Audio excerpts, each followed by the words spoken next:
Good morning, everybody. Welcome to the Seattle-King County Coalition on Homelessness October General Monthly Membership Meeting. We are thrilled to have you here with us. My name is Jody Rao. I use she, her pronouns, and I'm our Senior Program Manager, and we've got the full team here today, with the exception of our beautiful Operations Manager, Noah, who is busy doing all of the behind-the-scenes work that helps keep us moving and grooving. I hope you enjoyed DJ Rachel's spooky playlist. We've got a really great agenda for you today. It's pretty packed, but before we jump into that, just a few housekeeping stuff. We'd love to see faces. You have the ability to change your name in your little Zoom box. Please introduce yourself into the chat to your colleagues here. We love to know how you might be connected to this work, to a particular agency, to the coalition. I'm going to ask one of my, great, somebody's looking at the waiting room. Thank you so much. We really invite you to check out our YouTube channel. It is an incredible wealth of resources related to these monthly membership meetings that we put on. That's why we record them. We've got all of our trainings. We also have, if you participated earlier this year in our community legal briefing around Grants Pass and the SCOTUS decision, that's there. Last year, I'm pretty sure it's last year, we did an emergency teach-in around City of Seattle and the public drug use ordinances that they were discussing. So it's just a wealth of places where you can go and get a lot of information and go back and get resources. So really welcome you to check that out. The other thing we want to alert you to is the coalition is changing a lot of our sort of tech systems. So you are going to, in the next couple days to couple weeks, really start to see emails that might look a little different. We're using a different mass email platform. We've done everything on the back end that we possibly have control over. So your systems, it should look like it's still coming from the coalition like always, but with tech, there's always, maybe a little hill to climb. So if you are used to getting our emails and you aren't seeing them, check your spam, reach out to us. We want to know that. Our advocacy and action alerts that we send to you all are also going to look a little different.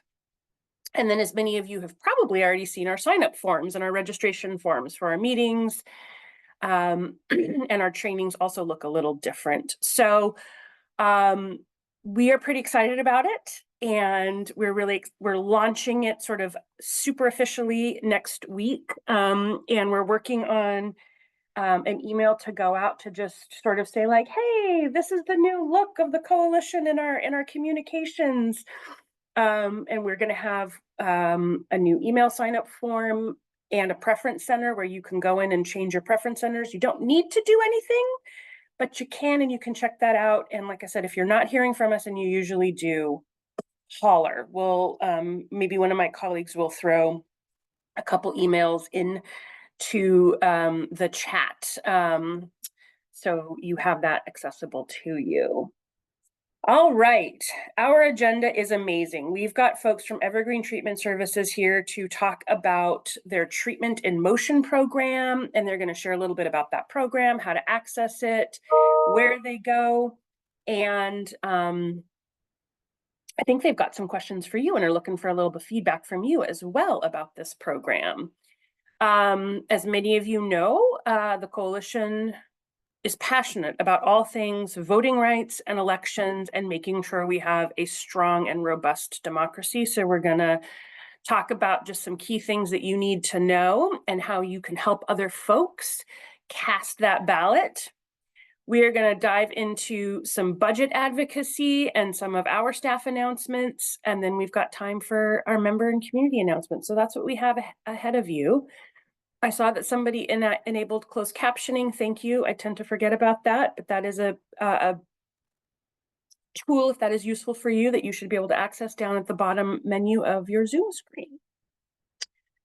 Okay, we love to invite our community to open our meetings officially with reading our mission, vision, and values.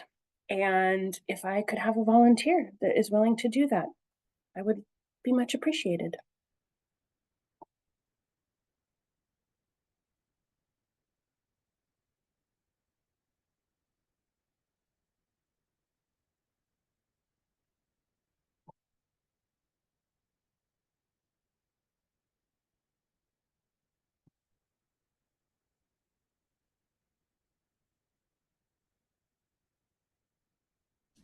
I'll be happy to read.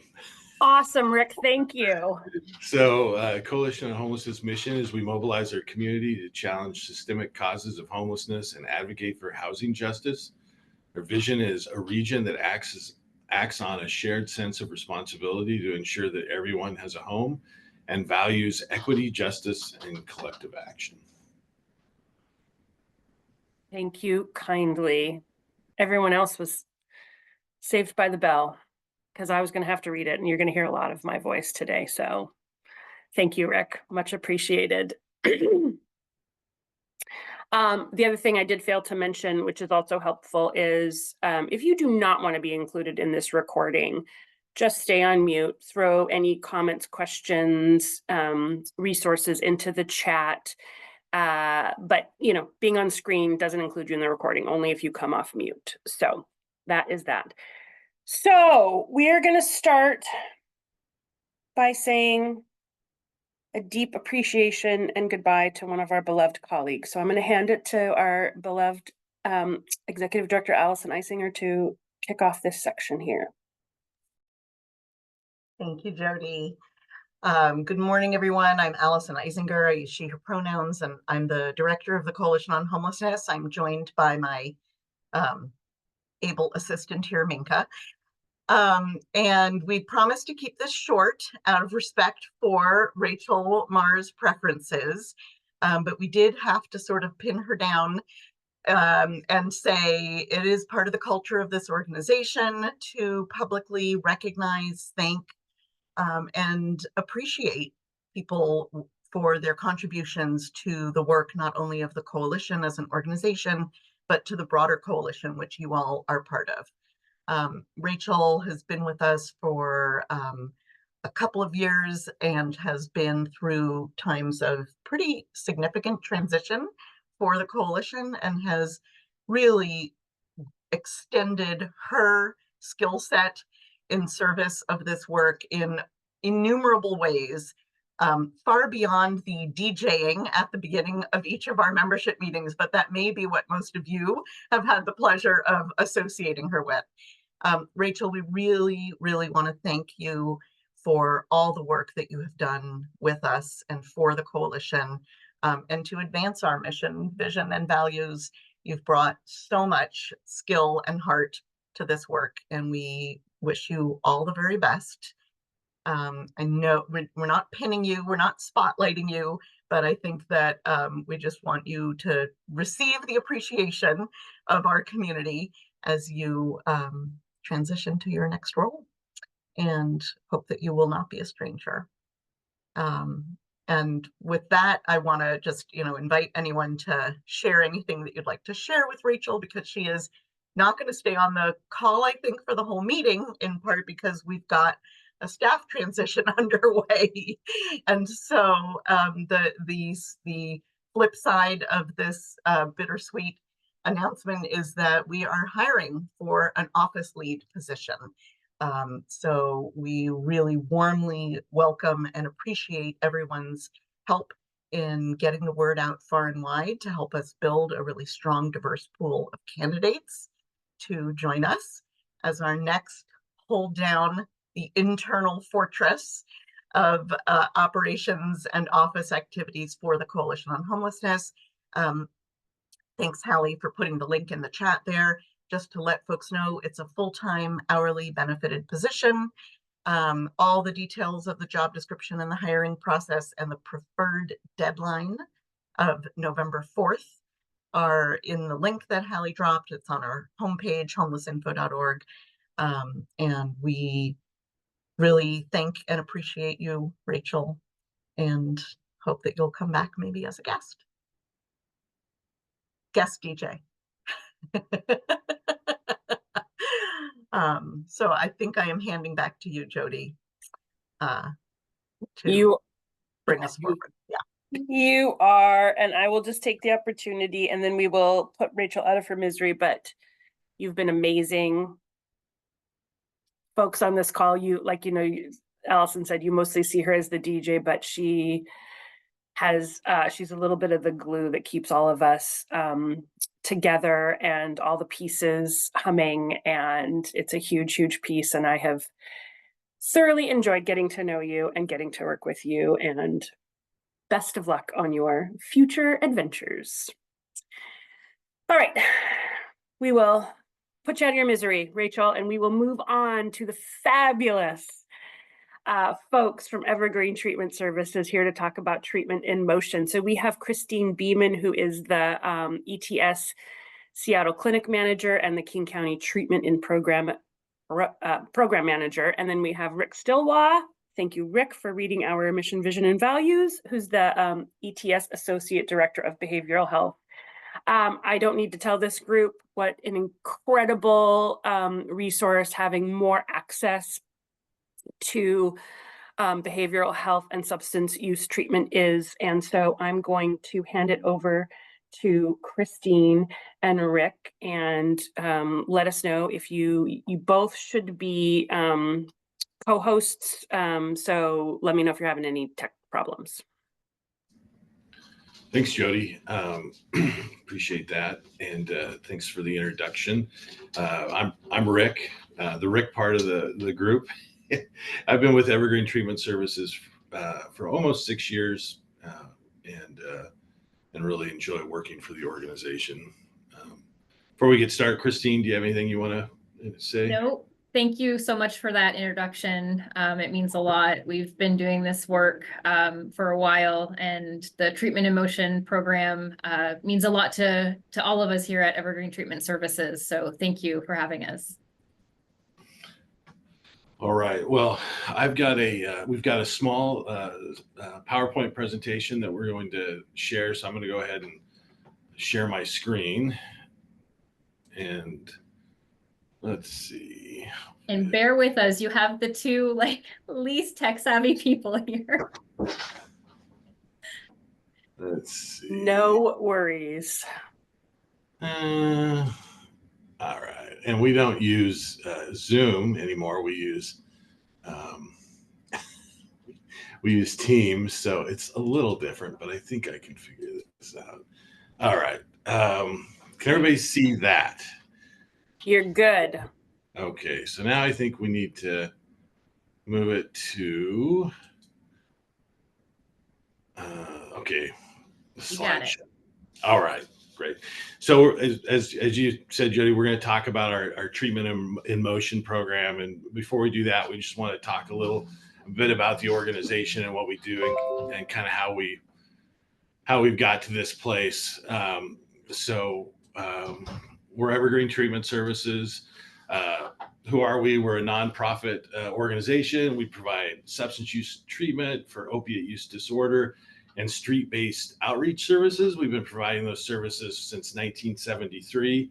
And for those that are aware of this or not aware of this, we have really two main branches or divisions in our organization. We have clinic services, and that's the treatment portion of ETS. That's the medication portion, the counseling, case management related to the treatment, MOUD treatment that we provide.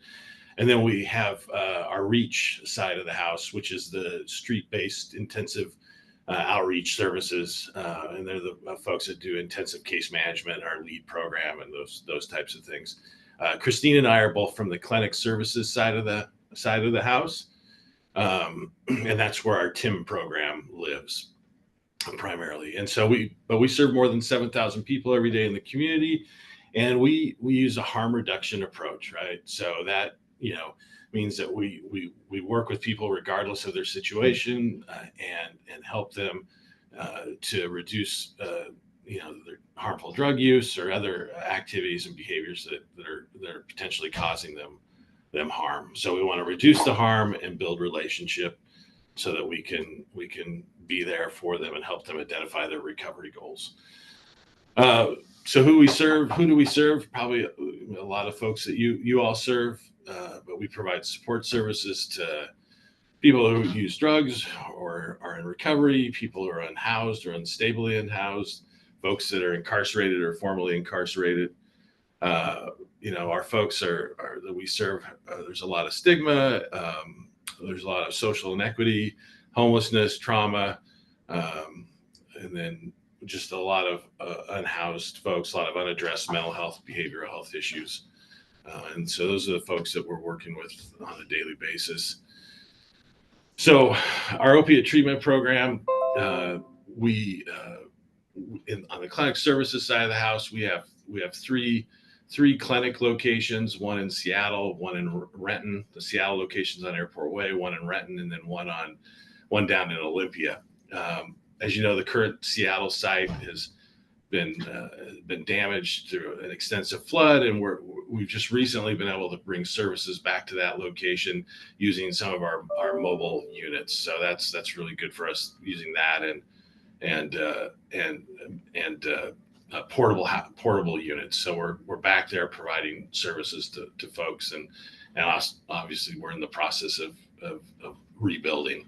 But so we provide services at our 3 brick and mortar locations, and then also we have 2 mobile units that are currently out in the community. One that's in Pioneer Square, and Fort Ed up in Belltown, and then down south in the Shelton area. What do? We provide medication for opiate use disorders. We provide methadone and buprenorphine. The majority of our folks choose methadone, and that's the medication that we use primarily. We also provide counseling and behavioral health therapies. We have case managers to provide case management services, and we have medical providers that provide medical services. That's a little bit about what we do. Let's see, medication for opiate use disorder. So MOUD is the use of medication, combination of counseling and behavioral health therapies, provide a whole patient approach to treatment. And it's an evidence-based treatment method that really recognizes that folks that have used opiates for a prolonged period of time, that it's really impacted their brain, and it's the thought of not using is like not eating or not taking in air. So we start treatment by stabilizing folks' physiology. So when a patient comes in for intake, they're seen that day. They present to the clinic or the mobile unit. They're met with an individual who collects some basic information, and then they see a medical provider for a quick physical, a diagnosis, and then they receive medication that day. And so the goal over those first couple of weeks is to stabilize them on medication, to get them to a place where they're not sick, they're stable, and then they can start working on other things that are going on in their life, other psychological, emotional, or environmental circumstances. So talk a little bit about our primary medication, methadone, and its and how well it works. What we know is that folks that use methadone for opiate use disorder, there's a reduction in mortality by 50%, which is huge. Reduces illicit opiate use, decreased injection drug use, and reduced HIV transmission risk behaviors, reduced risk of HIV diagnosis, and a reduced risk of hepatitis C virus infection, improved social functioning, better quality of life, and retention rate is highest for methadone. So folks that come through treatment where there's methadone medication, they have 4 times they're 4 times more likely to stay in treatment than that of a drug-free treatment program. So a place that does not use medication. This slide here just kind of talks a little bit about different effects of opiates. So when I started at Evergreen in 2019, the majority of our patients were using heroin. Now the majority of them are using fentanyl, and which you all probably are aware of. I mean, it's hard for folks to find heroin now. So the majority of our folks are coming in using fentanyl, and this slide just really points out that heroin is a short-acting medication. So someone's feeling withdrawal symptoms, they're not feeling well, they take the drug, and within a couple hours, they have peak euphoria, and then a few hours after that, they're sick again. So usually, 4 to 8 hours is the effects of heroin last, and then the person has to use the drug again to feel better. With fentanyl, it's even more short acting, and so someone using fentanyl, they can really use that drug probably every hour to get the effects that they need. So it's much shorter acting, and so a person's constantly cycling from not feeling well to euphoria to not feeling well, and that's a real problem. So the red line here shows methadone, and this is a long-acting opiate. It has a half-life of 12 hours, and effects last up to 24 hours. And you can see that once an individual takes the methadone, that really it moves them out of being sick or unwell, but it doesn't really reach the euphoric level, and so it kind of keeps them in a steady state. And the methadone is a full agonist, so it completely blocks the opiate receptors, and so that's it reduces craving from the other drugs. And I'm not a medical provider, so if I misspoke about the medication piece, my apologies. All right, I'm going to turn it over to Christine to talk specifically about TIM. So Treatment in Motion, this is the program that we love and we are excited about every day that we come to work, because this is the program that, we get out into the community, we get out to where the folks need us. And we are, Evergreen Treatment Services is the pioneer of Treatment in Motion. Go ahead, Rick. So as you can see from the picture, the mobile medication unit is where the methadone is dispensed from. But around that unit is what makes this program unique and what makes this program successful. I'm going to call it TIM, Treatment in Motion. So you're going to hear me call it TIM quite a bit. Around TIM, in order for this program to be successful, we have had to build community services and partnerships. So from housing, medical, mental health, behavioral, outreach, case management, all of these have to come together in order to make this program successful. Next slide. So our mobile clinics, they are staffed by nurses. They're the ones that dispense the medication, counselors, case managers, medical providers, community-based safety specialists. They all aim to minimize the barriers to accessing substance use disorder treatment by meeting patients where they are. And a huge part of what makes this program so unique is that this team, they bring a mix of lived experience and field expertise. The compassion that our team has for people with substance use disorders and those experiencing homelessness is what makes this team so amazing and what makes them able to create amazing bonds with the folks that come for treatment with us. Next slide. So what are our program goals with TIM? We want to increase access to health resources, and we do this by initiating a mobile treatment program for OUD. And we do that, it combines outreach, it combines clinical expertise using a holistic collaborative approach. We also improve health outcomes for individuals with OUD. We do this by creating partnerships with community organizations. Sorry, I'm losing my voice. Next slide. So TIM, we get out there, we meet folks where they're at. Our team starts at 4:30 in the morning. We load up the mobile units. We get the team together, the field team, and they go out to Pioneer Square, out to Belltown. And when we get there at 6 a.m., there is a lineup of patients ready to start the day. Next slide. So right now, as Rick mentioned, we have one mobile unit that's out in the community. We have one mobile unit that's here at 1700, serving our patients that were impacted by the flood that unfortunately closed down the brick and mortar clinic.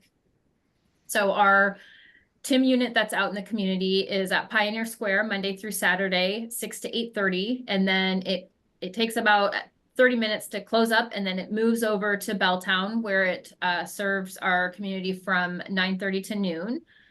And then we have our mobile unit that's here serving our patients Monday through Saturday, 6:30 to 12:45. And then another great piece of news, we just got another mobile unit, another 2-window dosing unit that was just inspected by the DEA. So we can't wait to get that one out in the community as well. So we're hoping for maybe a 5-week turnaround to get everything licensed and ready to go. So you will look for that big, beautiful mobile unit out in the community in Seattle, hopefully in the next month and a half. Next slide. Questions. We do have an online referral form. There are some QR codes there.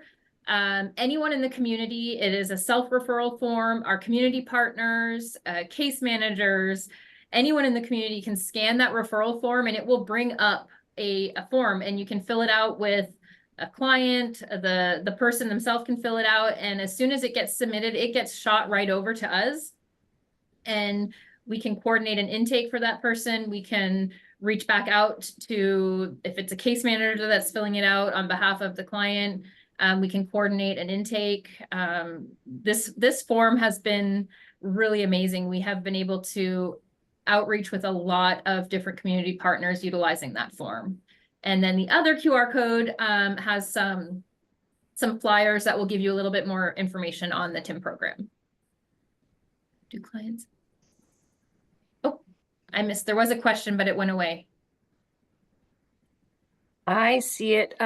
Do clients need health insurance coverage to access services? And I'll just add on, is there any other sort of eligibility or documentation as part of the referral, or if folks just sort of walk up on a, walk in kind of basis? Yeah, there are no real eligibility requirements. I mean, the main thing is that they are suffering from a moderate to severe opiate use disorder, and we will, we do walk-ins every day, right? So folks can, even if they're not referred, they can just show up to our site, and we will get them scheduled to see a medical provider and get them on the program. And so that's a daily thing. Most of our folks are funded through Medicaid. So that's our primary funding source. We also have some vouchers and some other grants that help with funding. So in most cases, funding is not an issue. If someone's working obviously and they have insurance, we'll use their insurance, those types of things. Yeah. And if folks aren't quite sure what they have, we have staff here. We have insurance and billing specialists here that can help walk them through any questions they could have. Great, thank you for that. And I will just share that Christina put in the chat that they saw one of the TIM vans a couple weeks ago, and just it was great to see out in the community. That is always really wonderful. And Christina is sharing the Roots of Recovery video from the YouTube channel. I wonder if it might be helpful to also share kind of in that realm of really anybody can walk up. And I know you talked a lot about that there's a number of different providers with expertise in a number of different areas.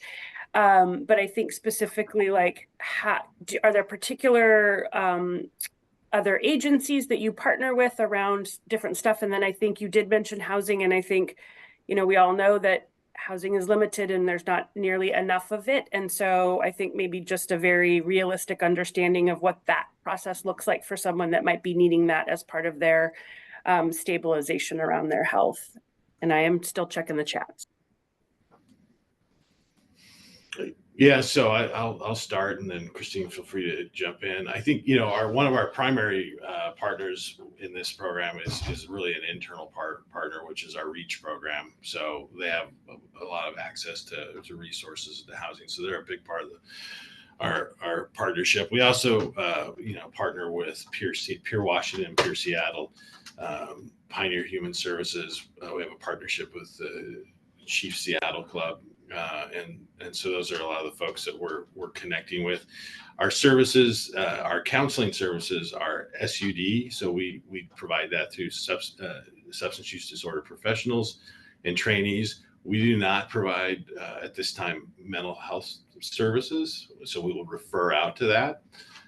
That's something that we're hoping to bring on in the future, but currently we don't. We also provide case management services, really for kind of a connection to services and immediate needs around, like transportation and, shelters, that type of stuff. Christine? We partner with Harborview. I don't know if you said that, Rick. I apologize. We have primary care through Harborview. They come on site here a few days a week to provide primary care for our patient population. And they also often do mental health referrals for us. Great. That's really helpful information. Thank you. And then question in the chat is with a mobile unit that has presumably a lot of flexibility and adaptability, how do you decide where to park? How can folks, find out those locations and hours if they change from sort of the current Belltown and Pioneer Square locations? So actually, we rely quite a bit on the city of Seattle to kind of point us in the direction of where the greatest need is. They help us to identify, and we also lean on community partners to help us to identify where the greatest need is, the highest rates of overdose. That's initially what pointed us into the area we're in now. It sounds easy. You would think it's really easy to kind of move those vehicles, but there's quite a bit of work that goes into it.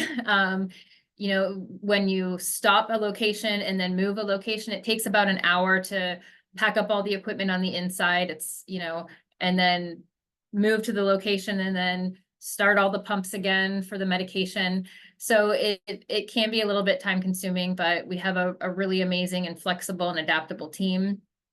But as far as picking a location, we really do depend on community partners and the city to kind of help guide us into where the greatest need is. Super appreciate you calling out the complexity of it, because it does from the outside look like it could be just super easy. And as someone, I was the nurse on the mobile medical van with public health, and there's a lot that goes into it and a lot to assess, like depending on the size of the vehicle, where to go. So there are some considerations. We've got just another minute or so, and so I've got something in the chat and a couple things in the chat, but how would community members best get in touch with you all to say, hey, I think my area really could use this incredible resource, if that is something you can address? And then, there's just questions about, are there plans to go outside of city of Seattle, like into Burien or other parts of King County, and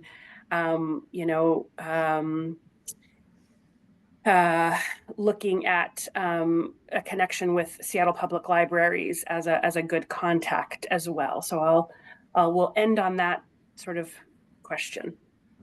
So there's always, it's really tough because there is so much need out there right now. And we get so many requests for help, and we wish we could be everywhere. These units are amazing. And like I said, we just got another one. And we are always looking to expand. We are always looking for grant funding and staffing and grant dollars to continue to expand our services, to get out there. We know that Burien is a really high need area right now, and has been for a while.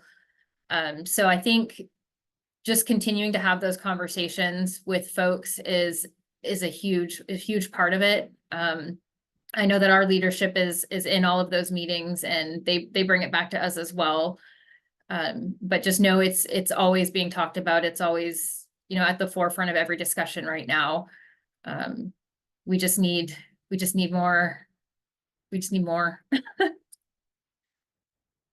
Probably a really appropriate place to end. And I really appreciate both Christine and Rick being here, sharing all this really great information. I will invite you both to maybe drop into the chat the best contact information for folks that maybe have more questions, want to dive in a little bit deeper, want to add to that list of places where you all might be able to make an impact. And just thank you for the work and sharing this really important resource with us. So you are more than welcome to stay.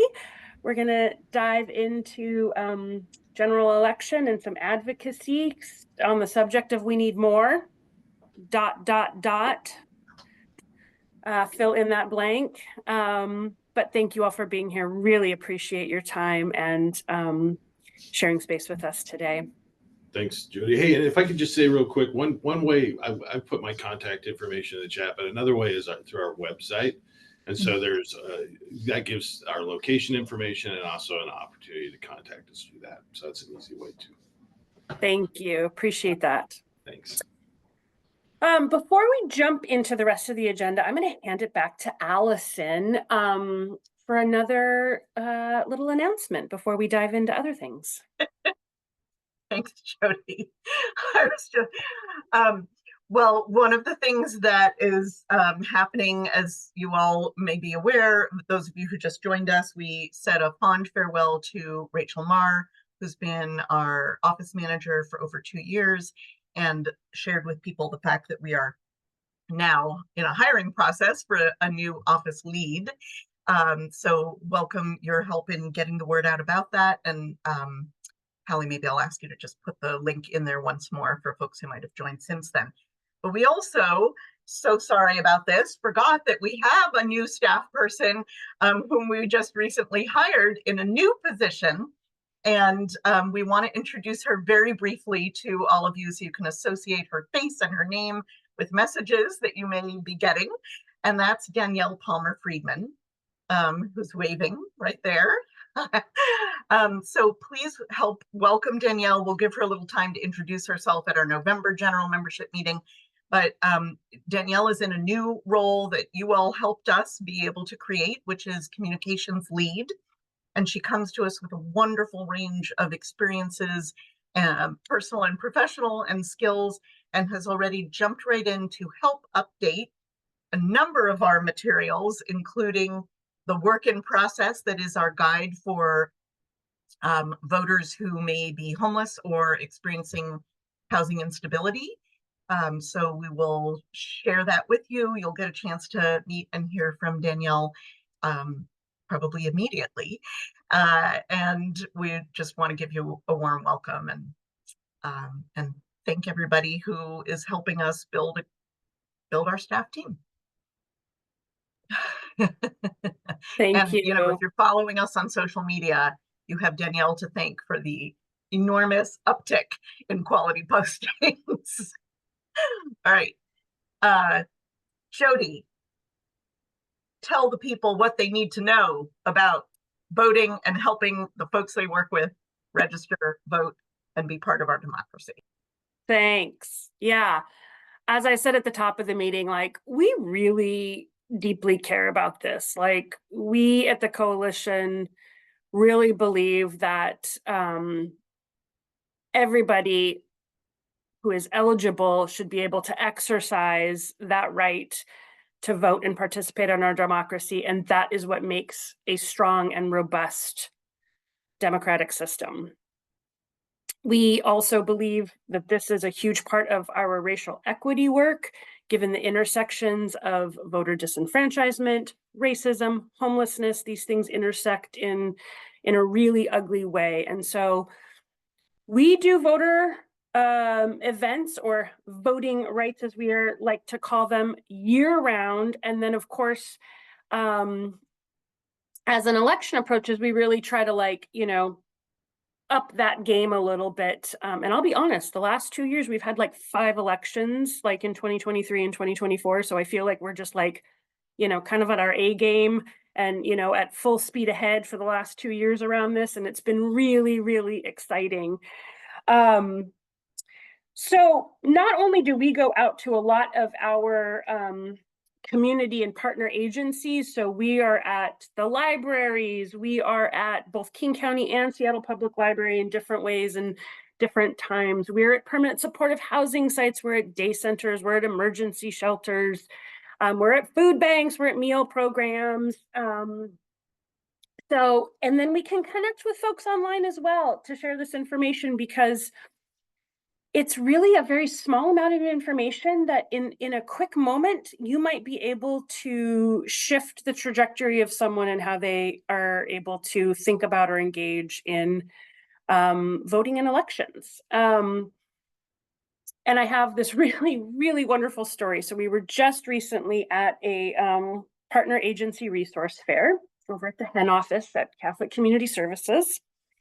And I had a person come up to me and say, I've been spending all this time with, you know, my grandma, and she's been keeping me up to date on what's happening in the political scheme and the elections and what's happening and what's coming up for what's going to be on the ballot. And she said, and I'm not registered to vote.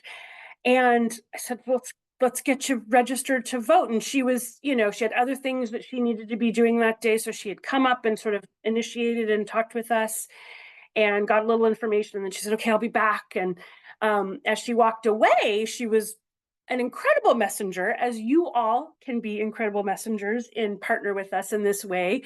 She saw a group of other folks that were attending the resource fair and said, you can register to vote. And another person said, oh, no, I can't. I have a felony on my record. And Priya, our great new volunteer, and I were like waving our hands, and we were like, actually, you can. The law changed. You can register to vote if you have a past felony conviction. And that person came over and registered and took a bunch of our flyers from the Washington Voting Rights Restoration Coalition that, you know, shares good information about how that law has changed. And then she came back and she registered, and she was so happy, and she immediately went to go call her grandma, which was like this just really beautiful thing to share with her grandma, that she was now finally registered to vote. And you too can have these amazing experiences. It's really, really satisfying. So on eligibility, you got to be a US citizen. Permanent residency green card does not count for being a registered voter. Got to be a Washington state resident. You have to be 18 to vote, but 16 and 17-year-olds can actually pre-register. And then what happens is they fill out the registration form, and then on their 18th birthday, they're automatically registered. You can't have been disqualified from voting, which is usually done by a Superior Court judge, so it's a pretty rare instance. And then you just can't be currently incarcerated for a felony. And this is the really, really big thing that we want people to know and to share out, because this law changed in Washington state January 2022. And every single voter registration event that we do, and we typically do upwards of 50 in a year, multiple people either don't know about it or sadly don't believe us, because this impacts somewhere in the realm of 20 to 25,000 Washingtonians, and we need help getting this word out. The big thing that changed as of 2022 is you no longer, for folks that were on community supervision, which is Washington's sort of version of parole, Prior to 2022, they still were not eligible to vote, but that's what changed. And so there's a number, thousands of people that were released from prison prior to 2022. They're going to be on community supervision for the rest of their life. They thought they never had the opportunity to vote again. And that changed 2 years ago, and we need them to know it. So that's eligibility. Pretty easy. If they're a citizen, they're a Washington state resident, they're at least 18 and they're standing in front of you, they can vote. Allison, did I see you start to raise a hand? Yes, and I'm so sorry. I didn't want to interrupt you, Jody. I just can't type fast enough. But can I just say that law changed sounds so magically the law changed. And it's a great opportunity to remind people the law changed thanks to years of advocacy led by the Washington Voting Rights Restoration Coalition, which we are honored to be a part of. That coalition includes formerly and currently incarcerated individuals and a number of other organizations across the state who very systematically set out to change the law in Washington state so that people with previous felony convictions could vote. And one of the things that I'm taking the moment to share with all of you is they're not done. We're not done. So as we are closing out 2024, we are getting ready for the 2025 state legislative session. It's great to have Rep. Orwell's legislative session intern here with us today, because one of the things that the Voting Rights Restoration Coalition is setting out to do is to change the law for people who are currently incarcerated. Obviously, that is not going to happen in one session. It's already been underway for a couple of years, but this is just to give you all a little taste of what it feels like to expand democracy, to expand the franchise. And that's one of the things that you'll be hearing from us and our colleagues about. We don't just have laws that change magically. It takes years of work and advocacy and gathering the stories from folks that you work with and serve. So that's just a little public service announcement interruption about what it takes to re-enfranchise thousands of people, and to encourage you all to just remember the power of collective action, which is one of our values. And the reason is because we can do things like change laws. Thanks for letting me interrupt you.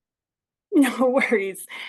In the effort of time, I'm going to kind of quickly go through this and hand it to my colleague Hallie to share a little bit more information about some specific state initiatives that are on the ballot. But Tuesday, November 5th is the general election. The last day to register either online or by mail is October 28th. That said, you might have a lot of folks as the general election gets closer, or maybe even that day, say, oh, I'm not registered, I really want to participate. They can. There's a vote center. There's, I think, 6 or 7 across the county. And, you know, we're not recommending that they wait until 7:45 p.m. because they close at 8, but someone can go to a vote center on election day, register, and cast their ballot. We've got links in there. Ballots and voter pamphlets are being mailed this week. Hallie just said she got a text saying that her ballot had been mailed. I've already received my pamphlet. But if you don't see it by early next week, we've dropped a link in the chat of where you can replace a ballot, and that can happen as well for anybody that thinks they're registered and they should have got it. There are ballot drop boxes all over the county. So we've got that link as well. And then, you know, it's not in our agenda, which is my bad, but as Allison mentioned, Danielle has done a wonderful job updating our you don't need a house to be a voter. And that goes over really good information about folks that may not have a permanent address. and that may not have an ID, and how they can still register. So just some really good information there. And then this is a big election. That ballot's going to be long, folks. I mean, we've got federal stuff. We've got, obviously the president and the vice president. We've got US senators and representatives. We have a ton of positions at the state, governor, lieutenant governor, secretary of state, attorney general, state treasurer, state senators, state reps, judges. There is this one citywide position 8, Seattle City Council position for those of you that are Seattle residents. And then there's some really important state initiatives that we want to share with you that the coalition has taken a position on. So, Hallie, the floor is yours. Thank you, Jody. So the coalition, as a 501c3 nonprofit, can and does take positions on initiatives that are going to be on the ballot. So we can take a position for or against an initiative. There are going to be 4 initiatives statewide initiatives on your ballot this year. We have taken a position against 3 out of 4 of them. The only reason being the 4th one came along late in the process and we didn't get a chance to vote on it. So I'm going to describe the 3 of them that we took a no position on, and then I'll just do a really high level of the other one that we have not taken a position on. So the first one is called I-2109. That one would repeal Washington's capital gains tax, which would get rid of $2.2 billion that we use for education and childcare and early learning across the state. And another reason that we care about this as the Coalition on Homelessness is it would get rid of one of our only statewide sources of progressive revenue. Progressive in this case, meaning that it taxes the wealthy more than people who are less able to pay. That kind of progressive revenue is super important to add more of at all levels of government. So we have taken a position against that one. The second one is I-2117. That one would essentially gut the Climate Commitment Act, and it would get rid of a lot of funding for projects that mitigate climate change across the state. And it also gets rid of an incentive for big polluters to pollute less. This one we care about in terms of homelessness, because people experiencing homelessness, of course, are some of the most vulnerable folks out there to the impacts of climate change, including severe weather. The third one that we've taken a no position on is I-2124, which would dismantle WA Cares, which is our newish long-term care benefit program. It's one of the sort of closer things to socialized medicine that we have, and it could get rid of long-term care benefits for over 3 million workers. And this is a benefit that folks that work and contribute to the program for a certain period of time can get guaranteed financial help if they find themselves needing long-term health care. So that's the third one that we've taken a no position on. The fourth one, which we have not taken a position on, it's sort of complicated, but basically would roll back efforts to reduce our reliance on natural gas for heating and other uses. That one is called I-2066. And we'll post a link also in the chat of a place where you can learn more about these. It's called Defend Washington, and it's sort of the no campaign for all of these initiatives. So I'll add also, just as a bit of like framing and context, all of these initiatives are sponsored by a billionaire, I think he is, who lives in Redmond. And that is sort of the financial power behind these initiatives this year. And I think that's all I have for state initiatives. Happy to answer any questions in the chat if folks have.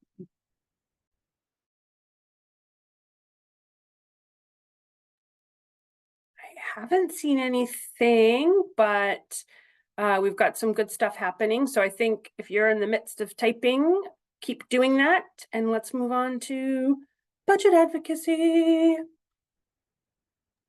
Super. So on top of the legislative session is coming, we are in the midst of a huge election, as Jody said. We are also smack dab in the middle of budget season in Seattle and King County.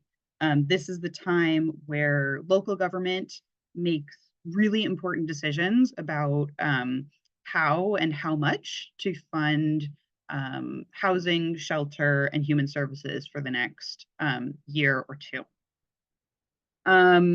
So I'll share first. I'm usually in the office for these meetings. I'm in my bedroom today because I was at City Hall until late last night for our first public budget hearing. That's an opportunity for the council to hear from us, the public, about our highest budget priorities.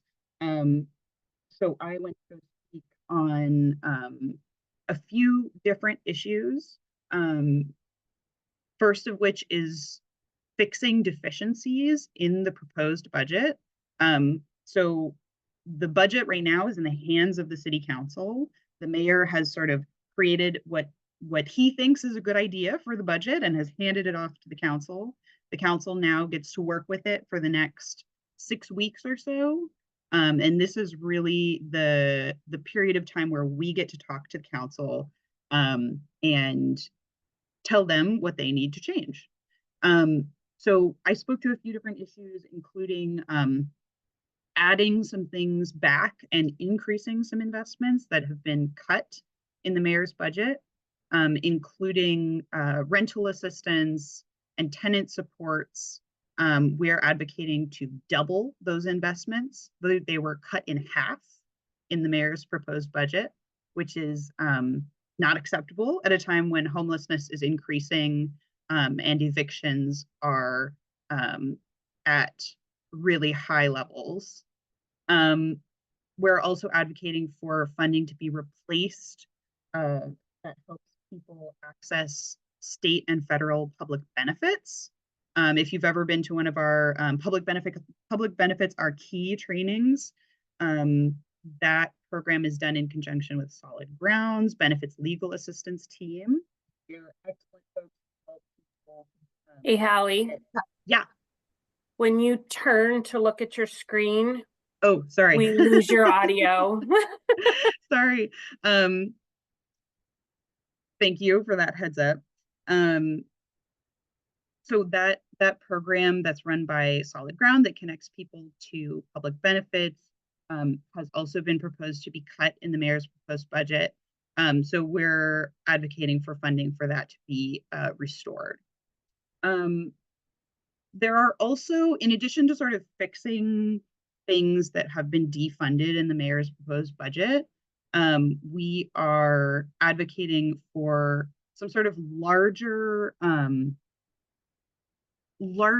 protections for funding sources that are going towards affordable housing. If you've been plugged into this work, this funding stream is called Jumpstart. We were a huge part of putting this progressive revenue source in place for the city.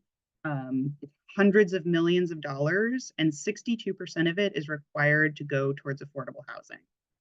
That was a huge win for us a couple of years ago in Seattle. And that is basically being proposed to be dismantled. And that promise for 62% of that funding to go to housing could go away. So that's something that we are working really hard on right now. And we will have some more updates on that for you shortly. So that's sort of a high level of what's going on in the budget. We have some more opportunities for you to speak up, including the next public hearing, which is going to be on Tuesday, November 12th at 5 p.m. And then there are two other opportunities to speak up in the morning, October 30th at 9:30 a.m. and Tuesday, November 13th, also at 9:30 a.m. So those are chances for you to get a chance to speak to council. And another way for you to speak up this budget season is to take action with us. We have an action alert live, which I'll post in the chat, which I would love to invite you to take action today. If you already took action with this link, you can do it again. I updated the letter at like late last night, sitting on the floor at City Hall outside of council chambers. So if you have not taken action after about 9 o'clock last night, you can do it again. And this sort of sums up our budget priorities for the council. Allison, did you want to jump in?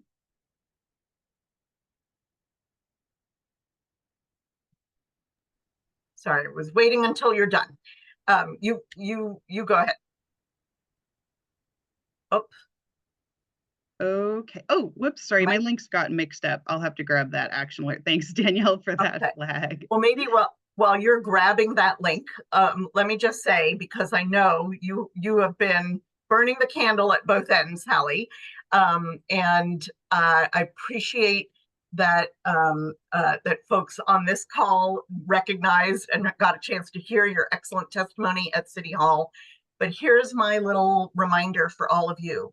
While we do our best at the coalition to represent the interests of our coalition, folks experiencing homelessness, people who work directly with them, folks who provide housing, and the organizations that are members of our coalition, we cannot be the only voices in City Hall.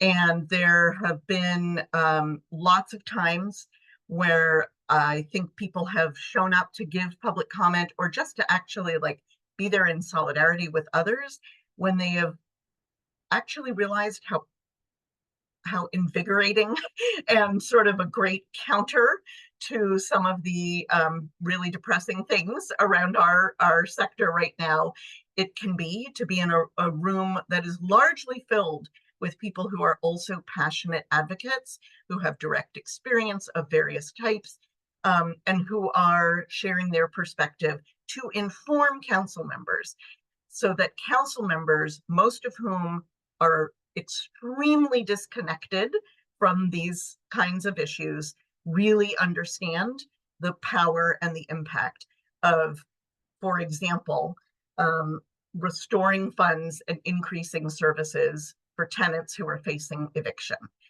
And I really want to suggest that if you do nothing else, you not only take action through the correct link, thanks for getting it in there, Hallie, but that you think about what you can do that maybe stretches your comfort level, whether it's providing public comment in person, encouraging or helping people you work with to provide public comment, putting it in writing, or phoning it in. And there is a fantastic opportunity to learn about all these ways of participating coming up next Tuesday, October 22nd. And I really want to encourage folks, you know, in the spirit of using your voice and helping other people use theirs.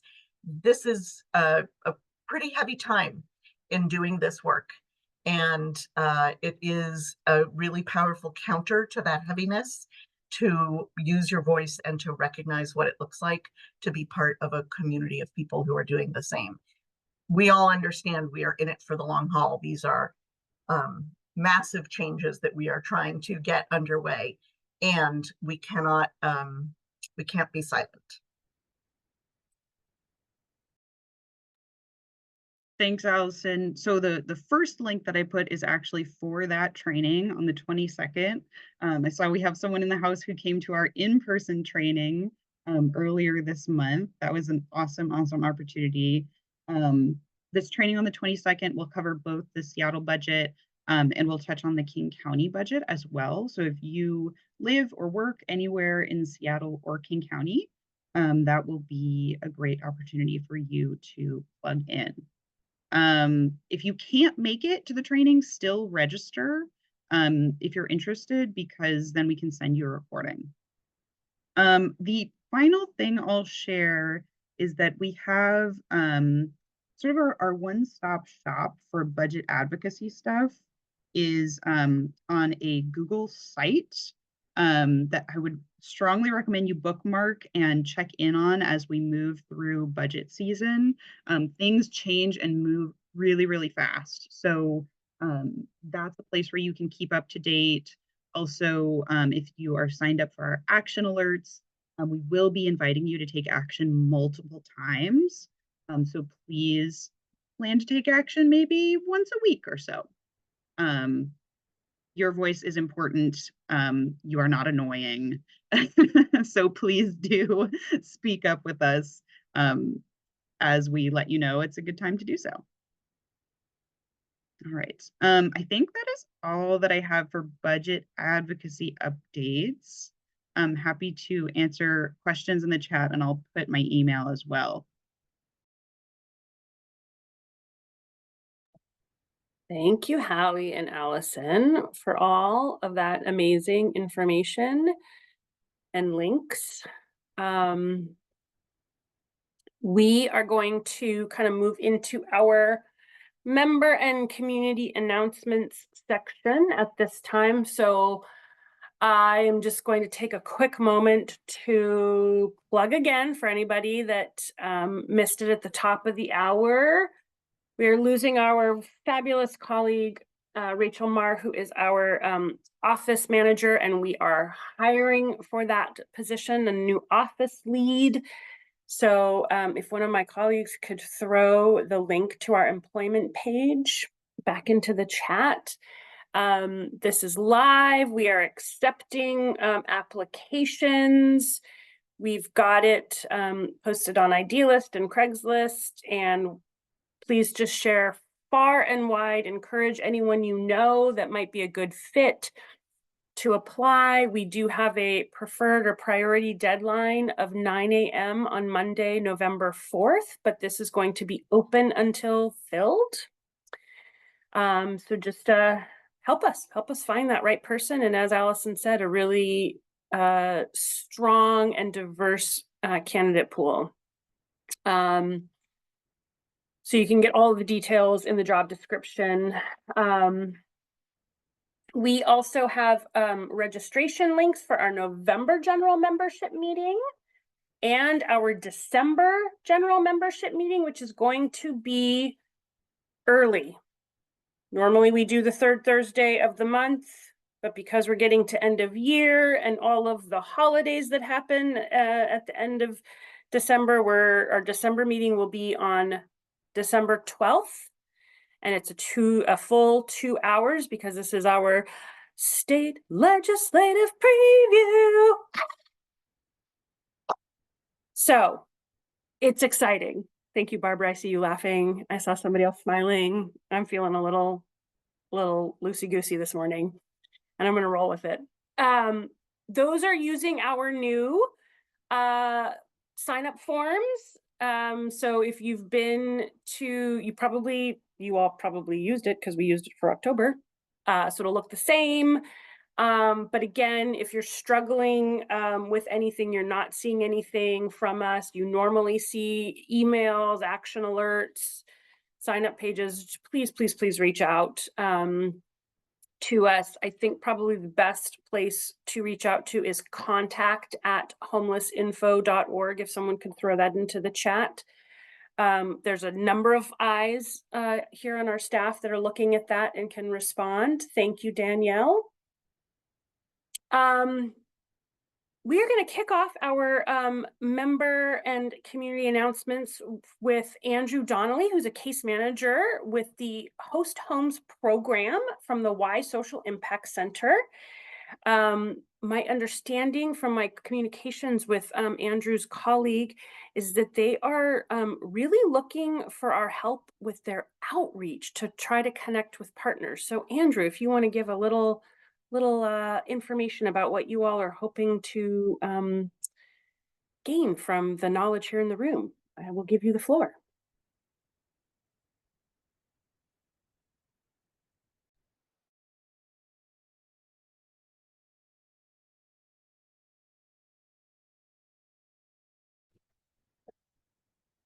Hi, sorry for the delay there. Yeah, like you mentioned, with the host homes program, my colleague Sego is not able to make it today. Um, but is it okay if I just share a little bit of general info about our program and my contact info? Yes, please. All right. So we are a housing program specifically in King County. And we serve youth and young adults ages 12 through 24.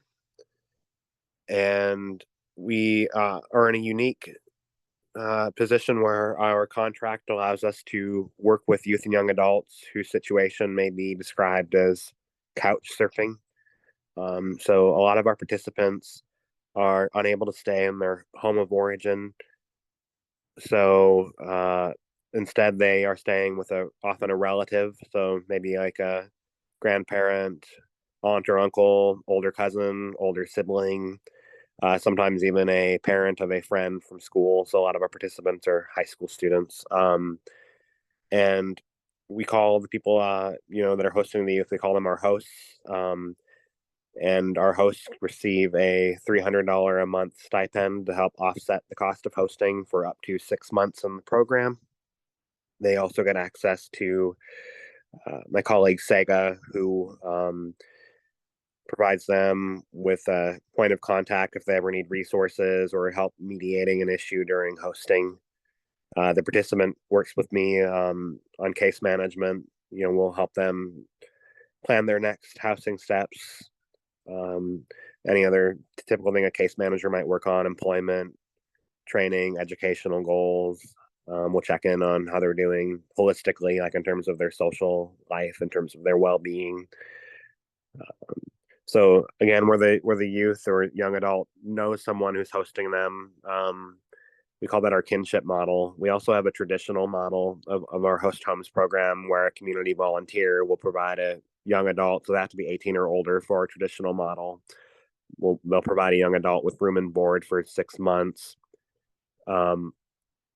Currently, our traditional model, we don't have any volunteer hosts kind of on deck, and we don't necessarily know when one may or may not come up.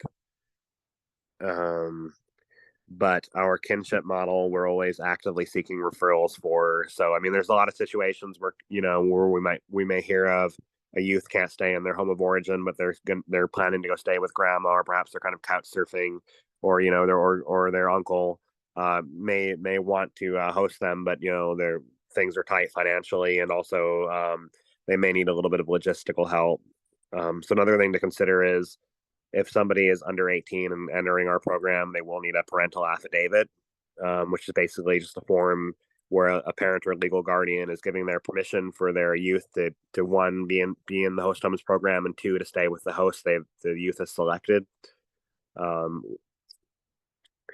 And if the youth is unable to get that parental affidavit, we realize sometimes there may be a strained relationship with any parent or legal guardian.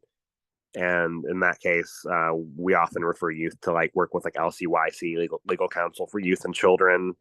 Some youth, they may seek an emancipation or a child in need of supports petition, and we can get some documentation so that way they can become eligible for host homes in that way. I'm trying to think what else. Talk a little bit about our referral process. Basically, if you just want to contact me via email, I can send out. We need some forms. We just need a referral form and a third-party verification of homelessness form, which again can include the status of couch surfing.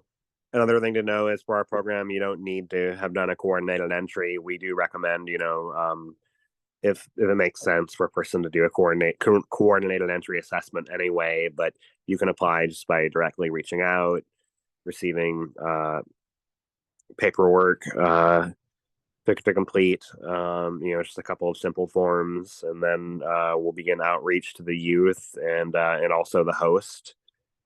And there's a little bit of training for the host. We do require the host to complete training and how to basically in training on what is child abuse and what is child abuse prevention. So there's a Andrew, little bit of I'm gonna cut you off there, and I apologize to do so, but I just want to make sure we've got enough space to talk about other stuff, and have you Sure. put your and maybe Sega's email into the chat for us. And correct me if I'm wrong, but I think one of the big things that Sega was also looking for is, I believe you all are well connected to service providers, but you are looking to increase your connection to faith-based communities, other places where you can share and have folks out in the community that are not providers learn about the Host Homes program to avoid having a wait list like y'all have now. So if you all have networks, that you're engaged in communities, that this might be some really important information that the Host Homes program out of Y Social Impact Center can share their incredible programs for youth. Please reach out to Andrew and Sega, and if you'll throw the best contact into the chat, that would be awesome, Andrew. Thank you. Yeah, I definitely appreciate that. That shout out for us, because we are always seeking ways to come and promote our program. Both in ways to help us meet new potential traditional hosts, and also ways for us to connect with youth and young adults in need. And even if our program isn't a good fit, we will get in contact with that youth and recommend them other options that may be a better fit. So never hesitate to reach out. Wonderful. Thanks for being here, Andrew. I appreciate your time. Yeah, thanks for having me. You're welcome. Okay, I'm seeing some stuff getting thrown in the chat here, but I'm just going to open the floor to anyone else that wants to share any good resources. We always like to invite any service providers, first and foremost, about a direct resource or new program. So gonna pause there. Elizabeth, do you want to go first, and then Sarah? Hi. I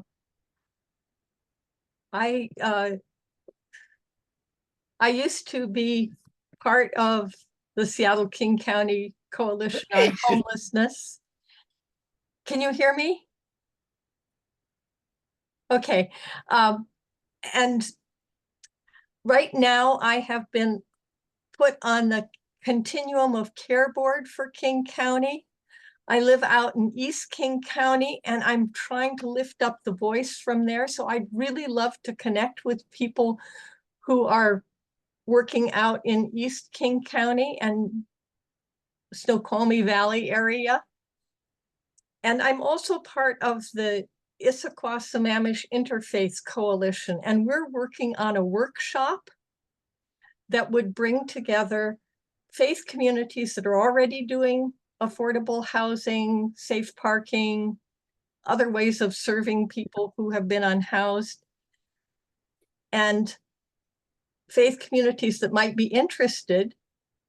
And the third component are tenants of affordable housing units across the area who can share their experiences and give some guidance about who's best to work with, what things work well, and what is oppressing them in the affordable housing that they have.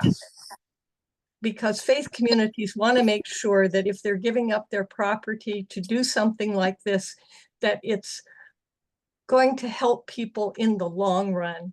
And so that's what I'm working on. I'll put my contact in the chat, but I would love to hear from you. Great. It's one way I can strengthen what we're doing. Great. Thank you, Elizabeth. I appreciate it. Sarah.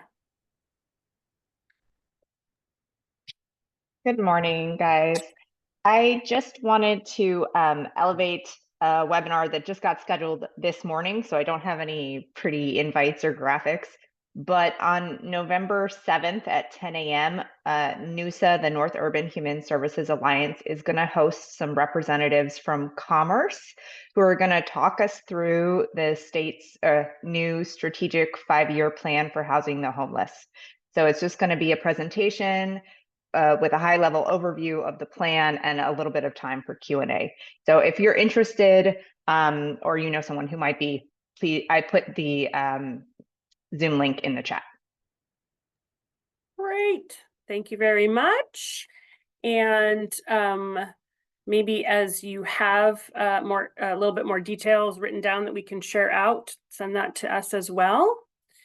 Karina, I saw put something in the chat, says Connection Health Solutions is now opened in Kirkland. And Connections is excited to share that the Crisis Response Center in Kirkland is now open and welcoming individuals seeking emergency behavioral health care. That's amazing. Karina put in the address there, which I'm not going to read out. And this is for all individuals, regardless of circumstances or insurance status.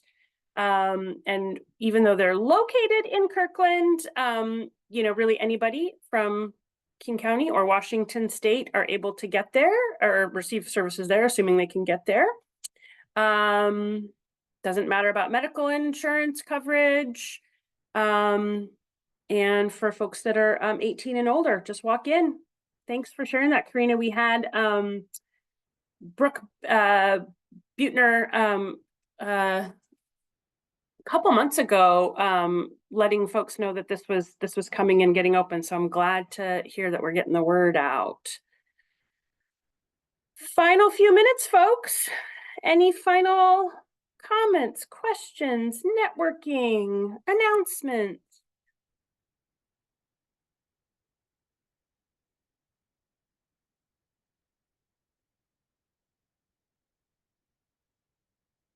Thanks, Allison, for throwing the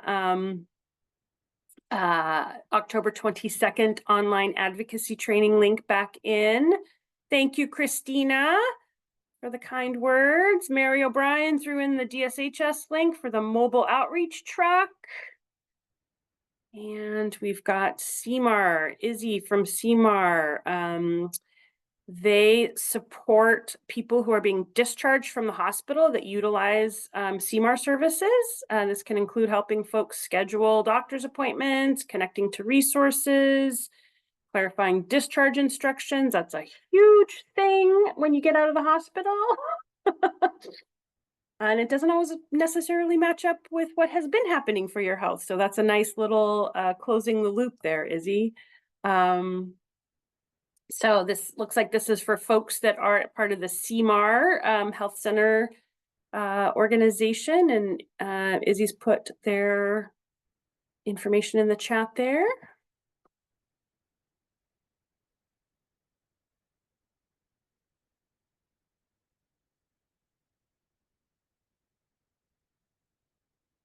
Okay, folks.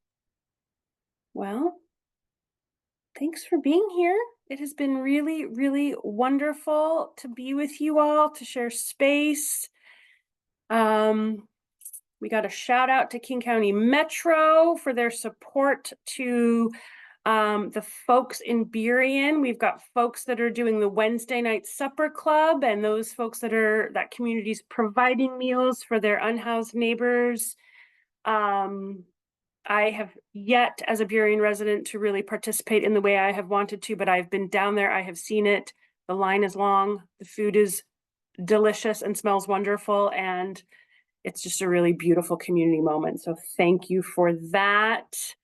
And yeah, the shout out is when the weather gets bad, King County Metro lets us use that transit parking lot for great open air space out of the element. So, okay, you all, it's 10:30. Be well. Have a wonderful, wonderful day. Thanks for being here, and we'll see you soon, one way or another. Take care.